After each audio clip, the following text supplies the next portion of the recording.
half-hour kind of free-flowing conversation. It's on how to get more revenue from your existing pipeline.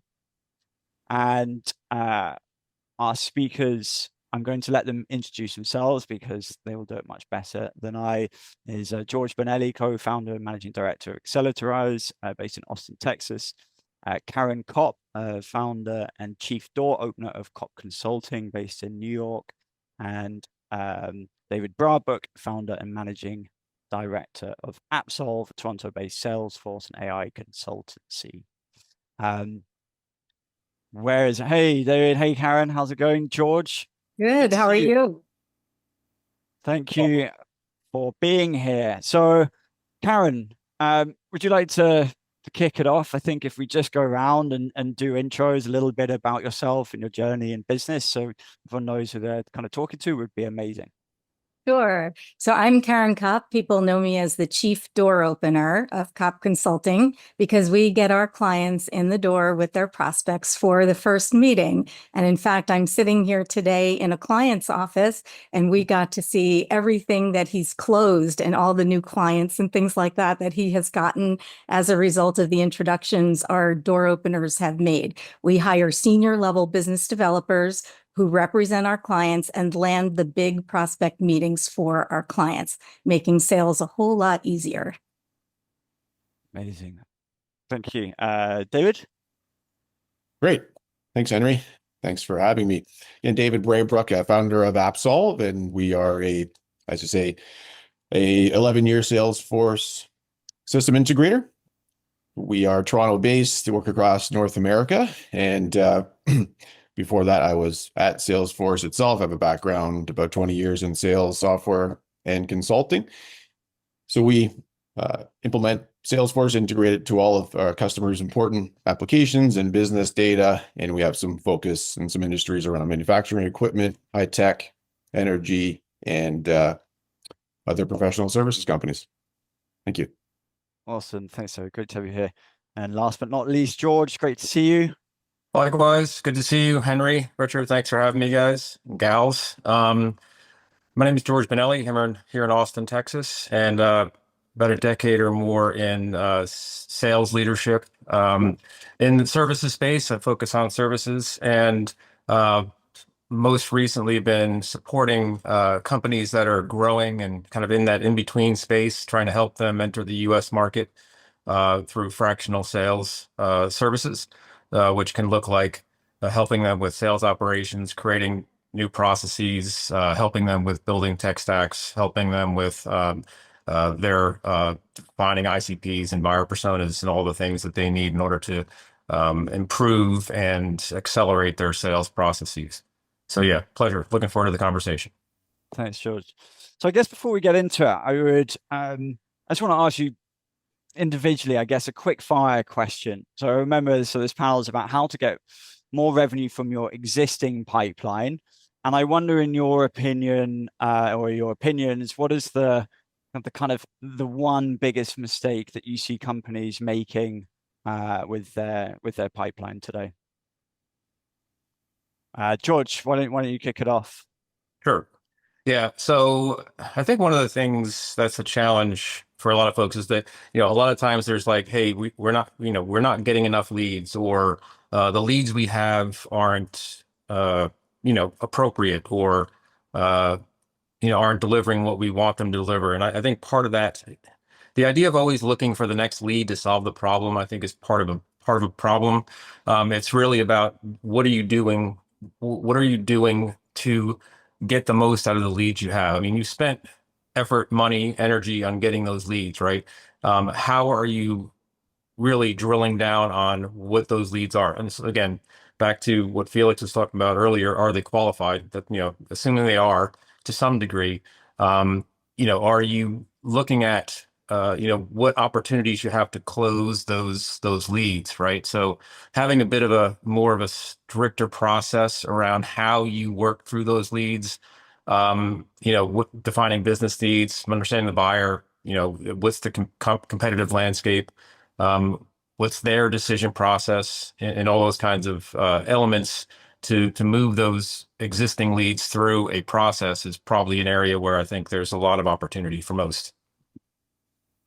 Sure. I mean, Caryn, we've been talking about this a bit recently, right? I know you've got some quite strong opinions on this. I'd love to hear your thoughts. I would say the number one mistake people make is they spend too much time working on the wrong prospects who are never going to become good clients for them. So I tell people about the sales effectiveness metrics and to take a look at the prospects you have in rotation right now and assign a percentage as to how many of them meet your current definition of the exact right prospect. Because when I ask people that question and they really think about it, the percentage is very low. But the percentage should be 99.9% of prospects being worked should be the right kinds of prospects. Number one mistake, wasting time. No, I mean, I completely agree. We see this all the time. One of the first things that we love doing is telling clients to clean out their pipeline, right? Because your pipeline looks amazing. It's like, oh, wow, look at this, everything in there. And it's like, well, actually, how much of it is good? And going through that exercise of having to kind of cut everything out is a tough one. Why, in some ways, this isn't that hard to do. Why is everyone always kind of guilty of making this mistake, do you think? I think it's a lack of discipline, right? So leadership at the top really has to define and then redefine periodically what the most current definition is of the right prospect. And if they do that, sometimes they're guilty of not communicating that well amongst the sales organization so that everybody can maintain discipline over not putting it in your CRM if it doesn't meet the right definition and the most current definition. That goes into CRM hygiene issues with all sorts of prospects in there that really shouldn't be worked because they don't meet the current definition. So it's discipline at the top and then carrying that through and cascading that message down and making sure that nobody's working a prospect. Just because it lands in your lap doesn't mean it's a good prospect for you. And sometimes I tell people that not every prospect out there who has a problem you can solve will spend time and money to solve it. And that makes them not a good prospect too. Yeah. I would love to, I mean, you mentioned the CRMs. I'd love to get David's insights on this. I guess just quickly before we do, I think one of the things that we often see as well is about, there's often a general strategic conversation or process conversation around sales, but how often are people talking, and this is kind of larger ticket sales or B2B, but how often are you talking about individual sales? And often that doesn't happen. So I think I see that, it clogs it up and no one's going, well, what's happening with this deal? Like, what's the next stage? What's the plan? And it's like, I don't know. So they sit there and they kind of clog up that middle of the pipeline. David, I know I want to hear your number one thing that you see. Maybe it's tied to the CRM or not, but would you agree with Caryn and George there? And I guess what role does the CRM play in helping solve this issue? Yeah, absolutely. I think that we look at, an existing pipeline, as George and Caryn alluded to, we're assuming that there's been that qualification initially where a lead can be converted into an opportunity. Of course, I'm talking major CRM speak, but that's obviously a big part of what we do. But so if we're assuming that now we have a pipeline of, opportunities that we're working, we always talk about people, process, and technology. And so technology is important, but also having the process there too. So you have an existing pipeline. We're big on Sandler sales methodologies. I'm sure a lot of folks here are too. So would be really looking at the pipeline and taking that, that metric, a bit of what Caryn alluded to as well, having a bit of a rating system for the pipeline. And, with Sandler, so much of it is about, is there a joint plan in place? So, we are working with customers who are evaluating software and evaluating us as the company to go in and actually make it successful for their business. So it's going to be a series of steps that are going to take place. So, is there a joint plan in place from day one to introduction, discovery, demo, solution presentation, et cetera. So if that's not there, then, what is the plan to get that? Further down the line, if that's there, then is there, what level of relationship is there on the Sandler side of things, 3 levels of, knowledge or pain, so to speak, of what we're trying to achieve. So number 1 being feature functionality, so we've presented, we've demoed, etc. Number 2 being, financial impact. So has there been an ROI analysis on this opportunity in the pipeline? If the project's going to cost, X amount of dollars, have we identified to them how much they're going to either earn or save as a result of that spend? And then third is the personal. So how much are we aware of our prospects? What is it going to mean to them personally for this project to be successful? And, a lot of times we talk about, are we at a text level of conversation to get to that personal level of relationship? And I guess, so lots of this is obviously just trying to kind of bridge the B2B and B2C side. And lots of what we're talking there was perhaps on the B2B side, a little bit more on the B2C side. But one of the things that we do see that bridges both is adoption of CRMs. Now, in our experience, salespeople are kind of notoriously bad at CRMs. Rich alluded to it in his talk. I mean, you don't want them doing admin, and they won't do admin, and they'll do it badly. How do you, in your experience, how do you drive effective adoption? Yeah, absolutely. I mean, certainly having an implementation that has been successful for the business. So it's obviously very important because it's one thing to have the software, but have it actually be effectively customized for the business. And so wanting to make sure, you hear a lot about companies who have gone through implementations in the past, and they still have a salesperson still has to enter in data in multiple places. I mean, that's just going to take a salesperson, right off of the platform. So one, to make it easy and relevant for the salesperson to actually use.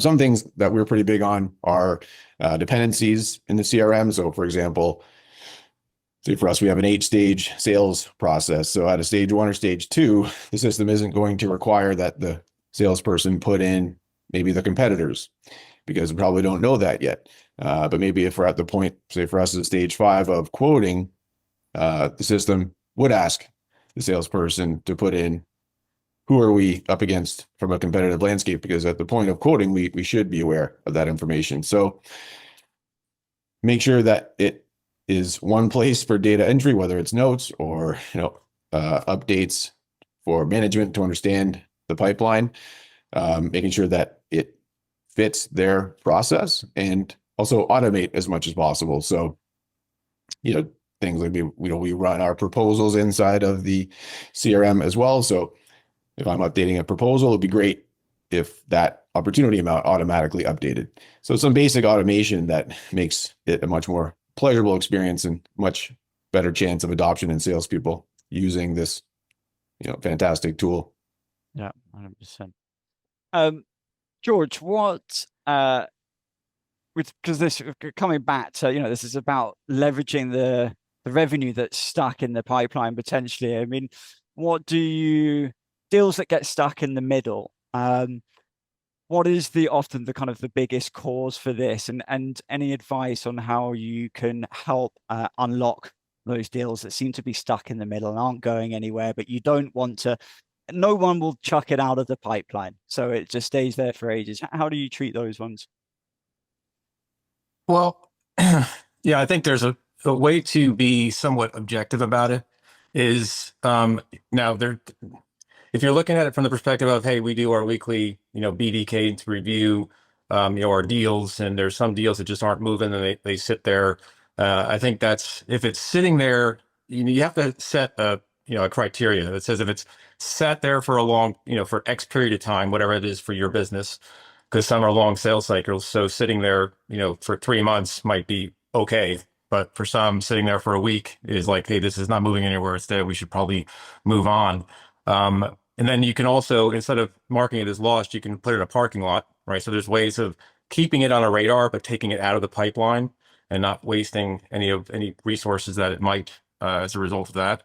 But being able to drill down and have some actual criteria that would then say you can rate the deal, right? So, if we know their business, if we can look at things like business need, we have a champion, we understand who the buyer is, we understand what their decision process is, you can actually rate those, so a business need, are we clear on their business need? Do we know exactly what it is? If we don't, we can call it a 0.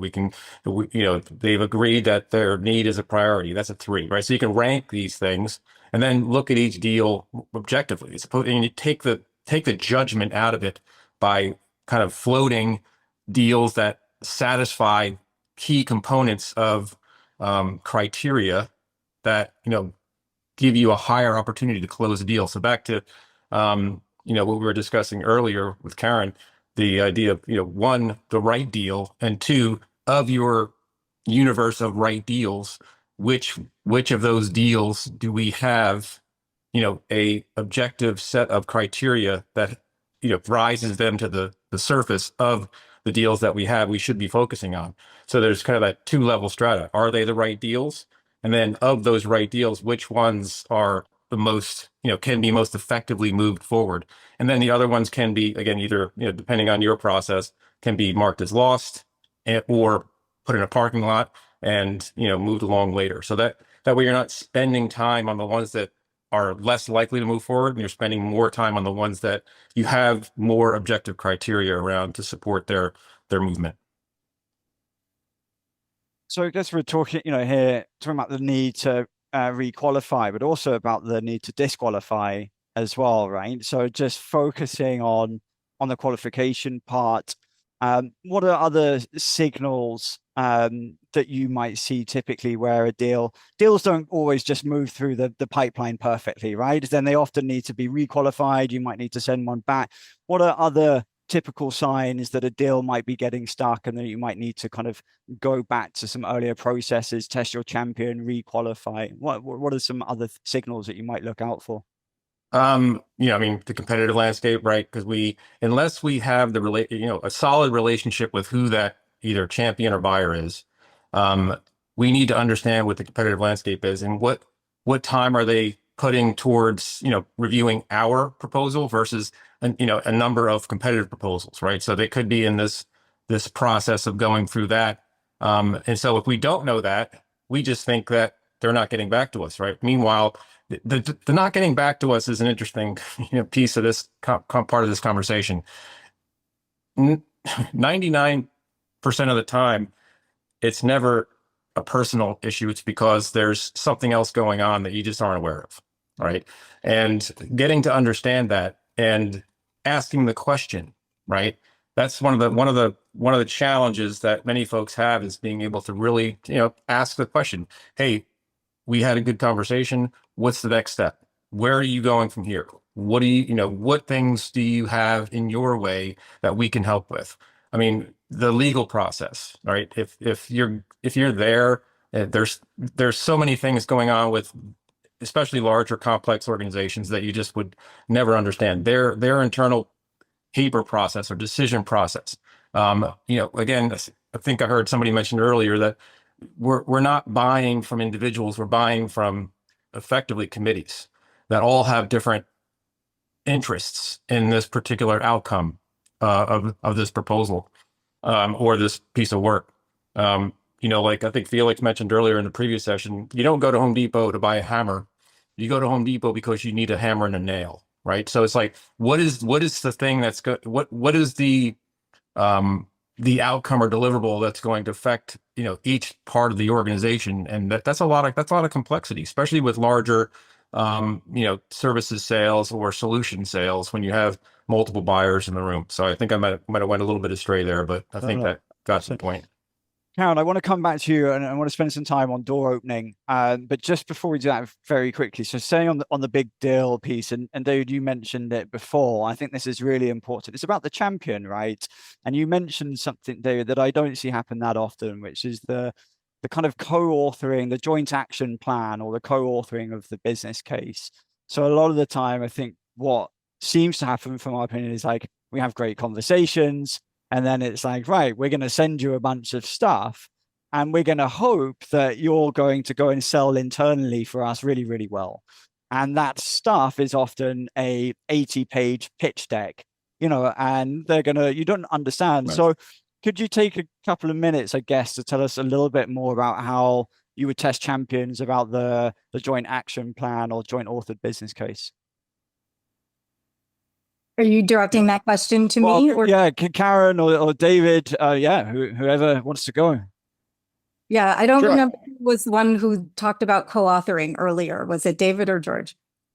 Well, it doesn't matter now. Caryn, you tell us. I want to hear your thoughts on it. Okay. Well, I mean, typically when these things stall in the middle, whether you're co-authoring or you're dealing with just one person, I typically find, because our door openers are on the first meeting with our client. So there is a structure around how to have that conversation that even some senior salespeople don't know, or they know it and they don't do it. And one of the things at the very end, aside from keeping track of time, like let's say it's a 30-minute meeting, by minute number 23, you need to be closing up for next steps and securing a date and time for the next meeting. Now, many people are good at closing up for next steps and then fail to ask for the next meeting. One of the single easiest ways to shorten your sales cycle is to set a date and time at the end of every communication so that there's never an opportunity for something to stall. And even if a full meeting isn't really the best next step, you can set a 10-minute check-in call for 2 weeks later. If they say, oh, Tom, Dick, and Harry need to be on the next call, and you say, okay, well, how long will it take you to get Tom, Dick, and Harry's schedules together? Oh, well, it'll take me a couple of weeks to get that. Okay, great. Let's set a check-in call for 2 weeks from now. How's Thursday at 10 for us for 10 minutes? Now, your prospect knows that he or she needs to do a little work on your behalf in order to get that date and time, but there should always be a date and time. And that we monitor for our clients using set task feature. We use Salesforce, but set task feature is the best way to make sure that an opportunity never falls through the cracks. And then for the leaders on this call, I recommend having a dashboard of the overdue tasks by salesperson. And so you can see how they're working things through their pipeline so that nothing ever falls through the cracks. Diagnostically, there's 4 categories of something that stalls in my world anyway. The first is the buyer not buying at all? Is the buyer just not buying from you? Is the buyer not ready to buy? Or did you just not follow up? And I would say, in my observation of our clients and how they progress through the sales process, a lot of times it's the 4th one. They just didn't follow up, or they didn't follow up in a way that's meaningful. A lot of times people think that follow-up is just a drip campaign, and the drip campaign is helpful, but you need human outreach in order to take your relationship to the next level. Absolutely. Just calling somebody and saying I'm checking in is not really doing anything. How about nominating them for an award? Take your relationship to an entirely different level in terms of doing something like that. Make sure you have Google alerts for your prospect's company, your prospect individually, his or her boss, the industry. And then as you're receiving those alerts, say something meaningful, call them, email them, one-on-one, personalized, so that you take your relationship to the next level. If they're not getting back to you, you can text somebody and ask them, do you have 10 minutes for me at the end of today? They have to make their decisions. They don't want to put things on hold. They want to get to the finish line too, but usually they're busy, or you haven't said anything meaningful lately. Yeah. So my brother, his favorite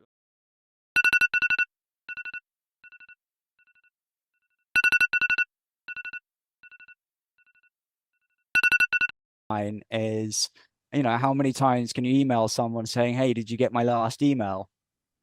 1,000. You can do it 1,000 times. Apparently you can send it 1,000 times and in a drip campaign, but once, right? So then I think the question always comes back to us, and someone asked the question earlier in another session is, what about B2B? It was like, well, how are you placing the human at the center of your it. process. How do you go back to them with value? And again, in our world, that's not personalization, right? And it's not AI and personalization saying, hey, I saw your blog. It's not even necessarily sending a case study or press release, which is nice. It's about how are you going to meet them again? How are you going to have a coffee? Is it a side event? Could you ask them to be on your podcast or to be a co-host in a summit or on a panel? Like, how are you actually going to give value? If they're not ready to make that sale, how do you keep that relationship progressing until they are ready? There's one other thing I'd like to submit too, is that if you're stuck figuring out what do I do next, you can ask yourself, under what circumstances, that's one of my favorite phrases, under what circumstances would this prospect move forward? And brainstorm with yourself, and then ask for some time to talk to the prospect about it. And then you can ask the prospect, under what circumstances could you move forward? And then see what that person says. They may just tell you exactly what you need to do. And then all of a sudden you've swept the muck off the path and you're ready to move forward. No. Just very quickly, you mentioned about asking for the meeting. I think it's so critical. But the other question that I think often comes with that is who needs to be in that meeting? And that always gets forgotten as well. And just a quick story, I remember an old client, they used to get the names and then they would put the people in the invite, whether or not they had been asked. Quite aggressive, but often, kind of worked. We've got a couple of minutes left. So I think just perhaps, David, is there, in like the other talks, what would be your kind of top takeaways if you were going to tell the group, okay, go and look at X in your pipeline or go and do this? What would your number one takeaway nugget be?